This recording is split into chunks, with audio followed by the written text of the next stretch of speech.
ಸತ್ಯದ ದೀಪ ಒಂದು ಮನಸ್ಸಿಗೆ ತಾಕುವ ನೀತಿ ಕಥೆ. ಬಹಳ ವರ್ಷಗಳ ಹಿಂದೆ ಬೆಟ್ಟಗಳು ಮತ್ತು ಹಸಿರು ಕಾಡುಗಳಿಂದ ಸುತ್ತುವರಿದ ಒಂದು ಸಣ್ಣ ಹಳ್ಳಿ ಇತ್ತು. ಆ ಹಳ್ಳಿಯ ಹೆಸರು ಶಾಂತಿ ಗ್ರಾಮ.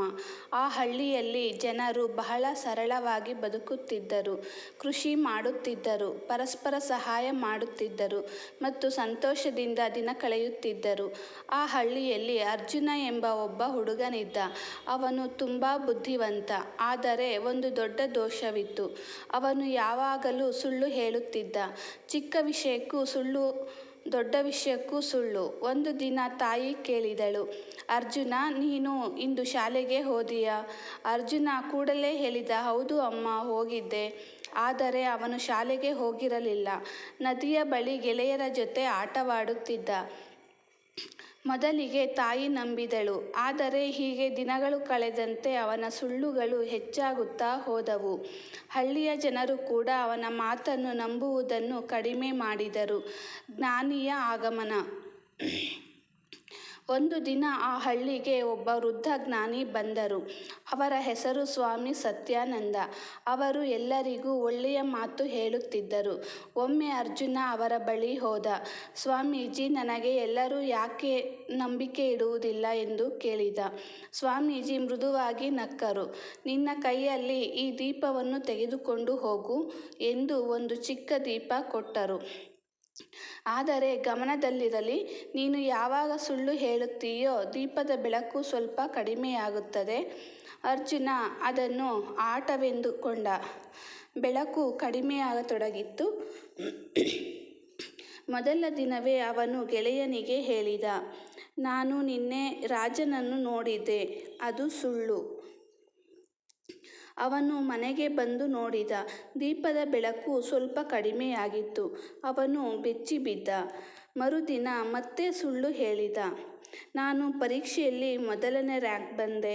ಮತ್ತೆ ದೀಪದ ಬೆಳಕು ಕಡಿಮೆಯಾಯಿತು.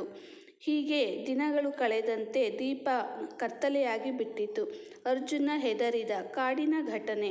ಒಂದು ರಾತ್ರಿ ಭಾರೀ ಮಳೆ ಬಂತು. ಹಳ್ಳಿಯ ಹತ್ತಿರದ ಕಾಡಿನಲ್ಲಿ ಬೆಂಕಿ ಕಾಣಿಸಿಕೊಂಡಿತು. ಜನರು ಹೆದರಿಬಿಟ್ಟರು. ಅರ್ಜುನ ಮೊದಲು ಕಾಡಿನ ಬಳಿ ಹೋಗಿ ನೋಡಿದ. ನಿಜವಾಗಿಯೂ ಬೆಂಕಿ ಹಬ್ಬುತ್ತಿತ್ತು. ಅವನು ಓಡುತ್ತಾ ಹಳ್ಳಿಗೆ ಬಂದು ಕೂಗಿದ, ಬೆಂಕಿ, ಬೆಂಕಿ, ಕಾಡಿಗೆ ಬೆಂಕಿ ಹಿಡಿದಿದೆ. ಆದರೆ ಯಾರೂ ನಂಬಲಿಲ್ಲ.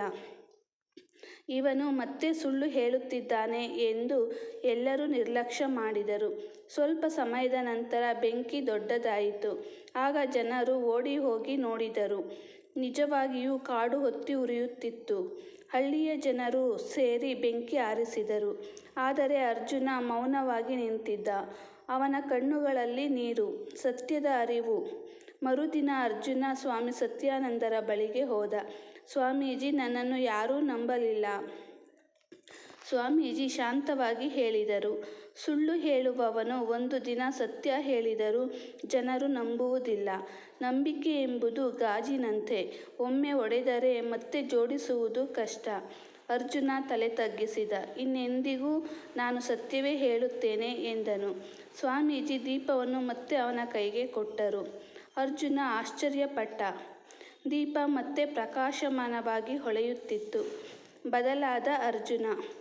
ಆ ದಿನದಿಂದ ಅರ್ಜುನ ಸಂಪೂರ್ಣ ಬದಲಾದ. ಅವನು ಯಾವಾಗಲೂ ಸತ್ಯ ಮಾತನಾಡಲು ಶುರು ಮಾಡಿದ. ಜನರಿಗೆ ಸಹಾಯ ಮಾಡುತ್ತಿದ್ದ.